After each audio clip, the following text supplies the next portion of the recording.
Am I thrilled that one of the first videos on my channel is the holiday special? No, not really, if I'm being completely honest. I'd rather establish a consistent style of content before going crazy with any specials, but here I am, launching my channel in mid-December. But I digress. Might as well make the most of it. So, my original concept for this video was to rank all of the Muppet Christmas specials because there's definitely enough to make a whole video about it, especially if you include the Jim Henson productions that aren't necessarily Muppet branded, but still Muppet adjacent. But then I realized there's only one real number one pick. Sure, there's the one where It's a Wonderful Life retelling, where it basically implies that Kermit's birth somehow caused 9/11, and also Whoopi Goldberg is God. Sure, there's the one with Robert Downey Jr. that I literally had never heard of before researching for this video, and can't find streaming anywhere to watch now that I'm intrigued. But the people with taste know that the best Muppet Christmas special, nay, the best Christmas movie, nay, one of the greatest pieces of cinema in filmmaking history is A Muppet Christmas Carol. Yes, I know that sounds dramatic, and maybe it is, but it's really good. And out of the dozens, you know what, maybe even hundreds of Christmas Carol adaptations, this one is the most accurate. For real. The Muppets got it more right, not to mention more entertaining, than all of these classic and critically acclaimed versions. So let's talk about it. What makes The Muppet Christmas Carol so good? Muppet Christmas Carol was released in 1992. It was the first Muppet film made following the sudden and untimely death of Muppet creator Jim Henson, and it was the feature directorial debut of his son Brian Henson. Because of the circumstances surrounding the production, there was a certain vibe amongst the cast and crew. Brian was understandably nervous about taking on the project and even tried asking numerous people to take it over for him, but no one, including Jeffrey Katzenberg, who was ahead of Disney at the time, the distributing studio, recognized the emotional stakes of the project and insisted that he stayed in charge. The original concept for the movie, which was sold to ABC Studios before Brian was even approached about it, was much different than what we see today. It started out as a much more, how do I put this, muppety version.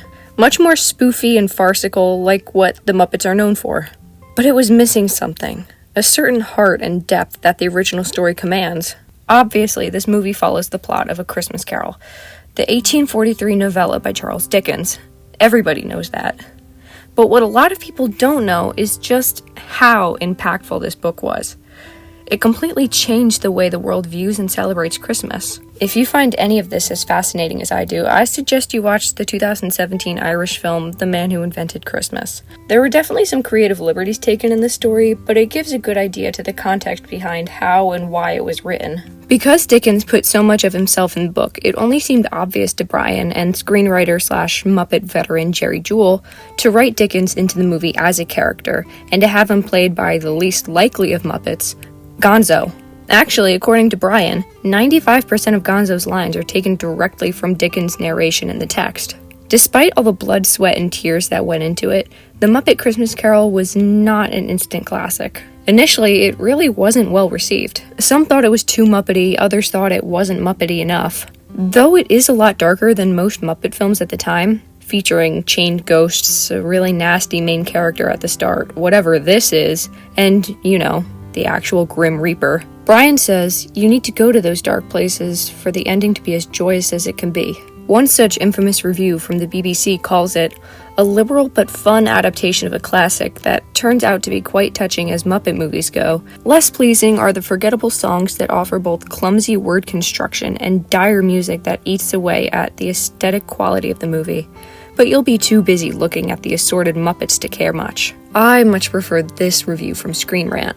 That's more like it. A Muppet Christmas Carol has become widely considered a cult classic. It's beloved not only amongst fans, but also within the creators themselves. Dave Goelz, another longtime Muppet alum, adds that it was his favorite Muppet project he's worked on by a long shot, mostly due to the emotion surrounding the production. Now, although modern critics consider Muppet Christmas Carol to be one of the most accurate versions of Dickens' book, there were obviously some adaptations that needed to be made for it to fit the silver screen. Let's start off with the accuracies, shall we? Obviously, the general plot follows the classic story.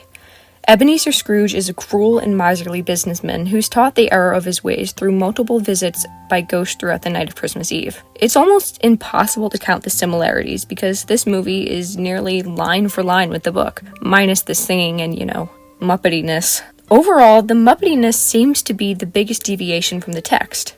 This is also largely due to Michael Caine's masterful, Oscar-worthy performance as Scrooge, down to the psychological level. In the episode of Cinema Therapy, Villain Therapy, co-host Jonathan Decker, I'm Jonathan Decker, licensed therapist who loves movies, corroborates Professor of Psychological Counseling Alan A. Cavicola's diagnosis of Scrooge having obsessive-compulsive personality disorder, or OCPD. Caine's Scrooge specifically epitomizes this diagnosis down to even the littlest habits. Caine's ability to ignore this muppetyness and say lines such as, "This is Fuzzywig's old rubber chicken factory," with a straight face, extends the suspension of disbelief, normalizing this muppetyness. Another aspect that was incredibly accurate was the historical costuming. According to Abby Cox, fashion historian, author, and YouTuber, she made a video dissecting and praising the costuming of The Muppet Christmas Carol. Now, her video is half an hour long and should really be watched firsthand if you're interested in hearing what she has to say.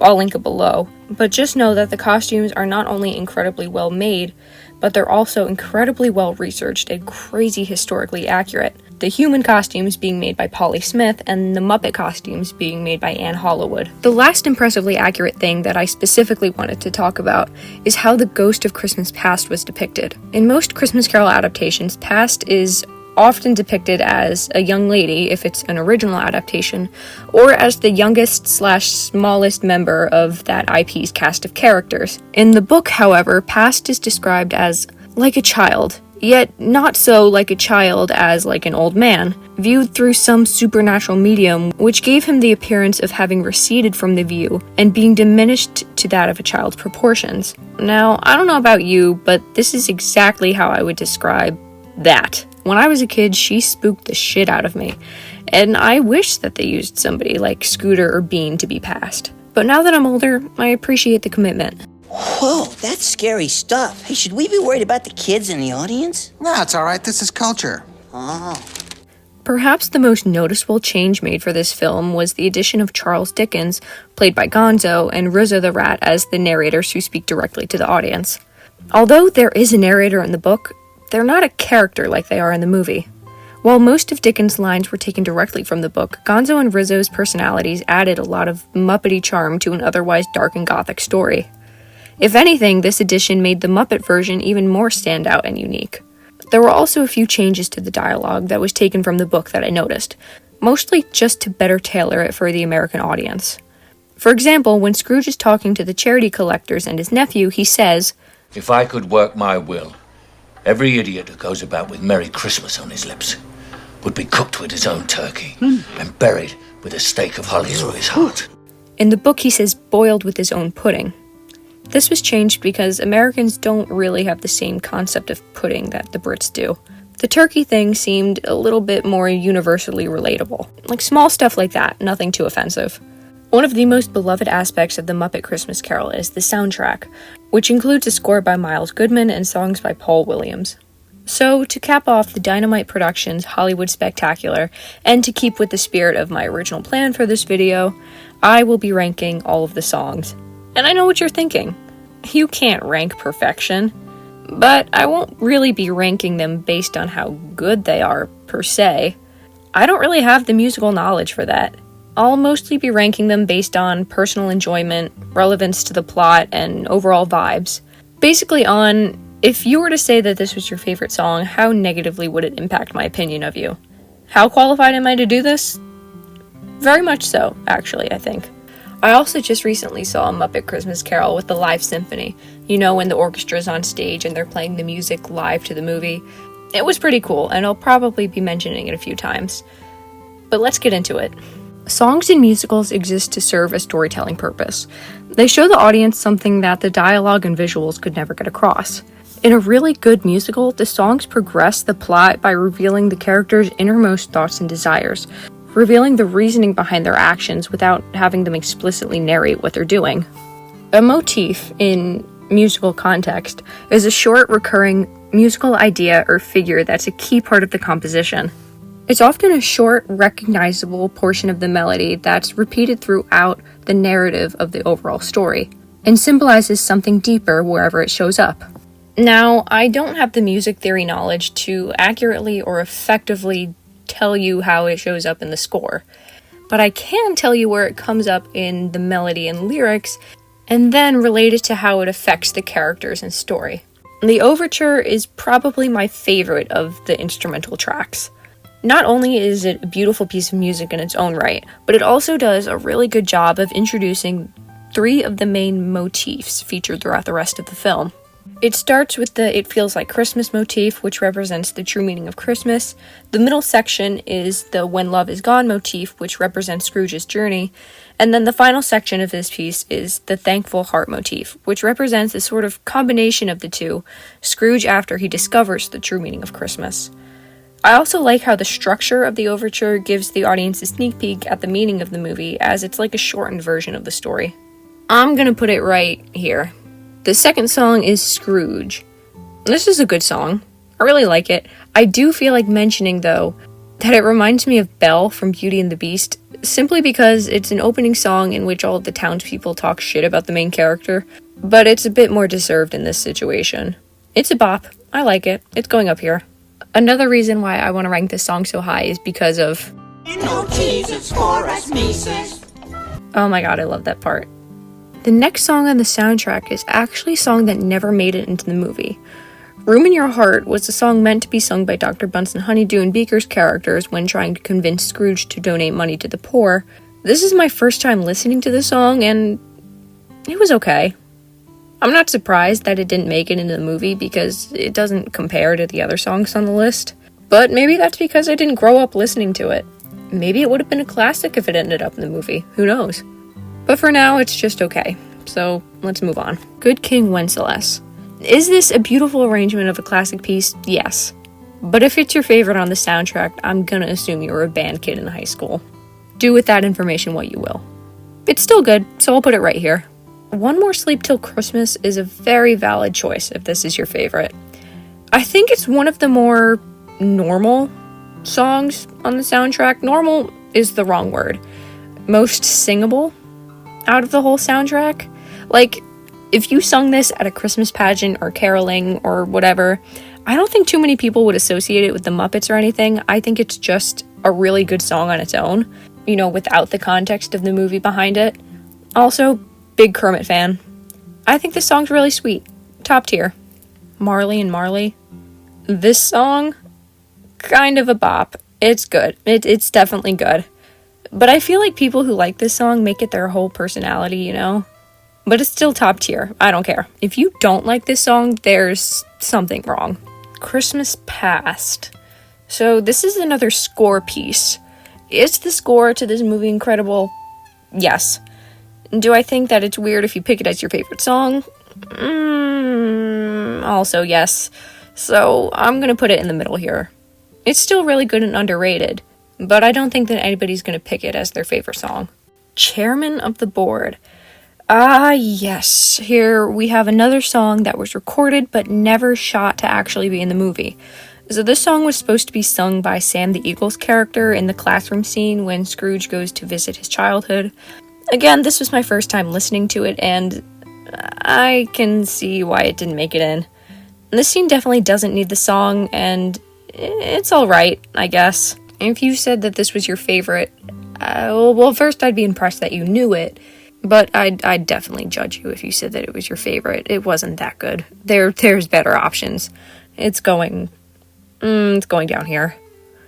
Fozziwig's Party. This is probably the most interesting of all of the instrumental tracks, because it starts off as a normal score, and then Animal goes nuts on the drums, and it turns into a classic Electric Mayhem song. I think it's kind of weird if it's your favorite, though.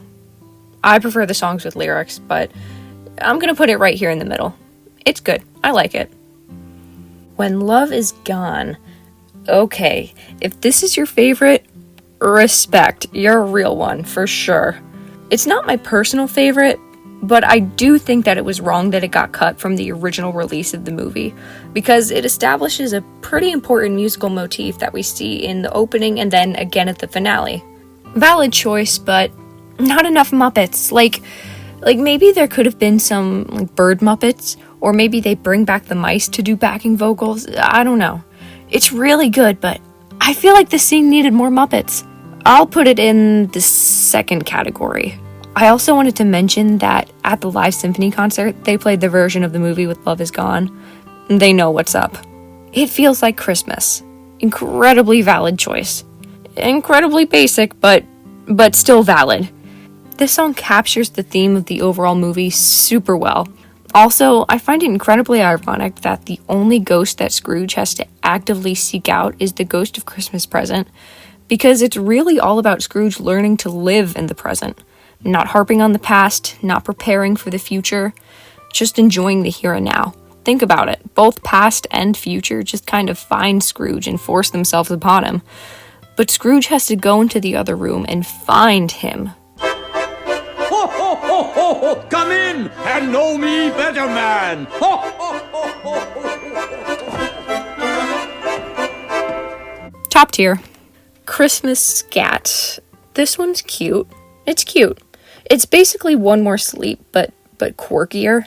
It's an okay choice. It's not my favorite, but it's okay. So I'm gonna put it down here. Bless Us All. Again, this one's cute, but it's not my favorite. It does what it's supposed to do in the story perfectly, but it's not my first choice to listen to in general. Still a very valid choice though, if this is your favorite. No judgment here. It's gonna go right here.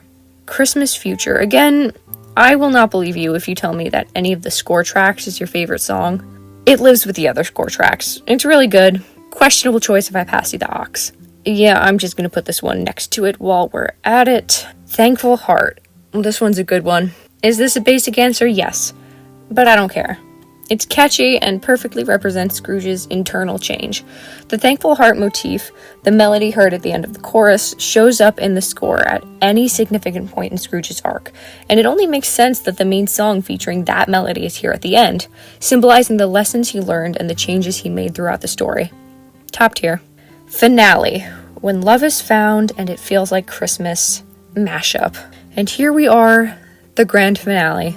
This mashup of When Love Is Found and It Feels Like Christmas is the perfect ending to a perfect film. Admittedly, the When Love Is Found section kind of comes out of nowhere if you're watching the original cut where When Love Is Gone got scrapped, but it's a good thing I only watched the extended edition. Completely valid choice if this is your favorite. You're probably the sentimental type and love a happy ending. I personally prefer to listen to the two songs separately.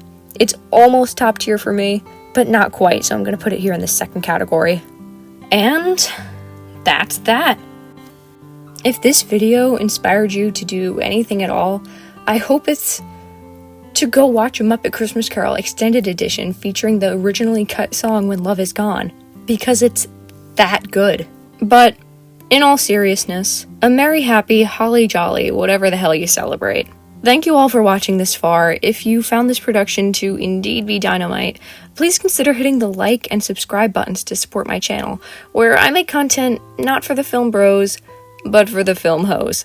And feel free to drop a comment down below if you have something to add to the conversation, or if you have any video ideas you'd like to see me do in the future. Or don't. I can't tell you what to do.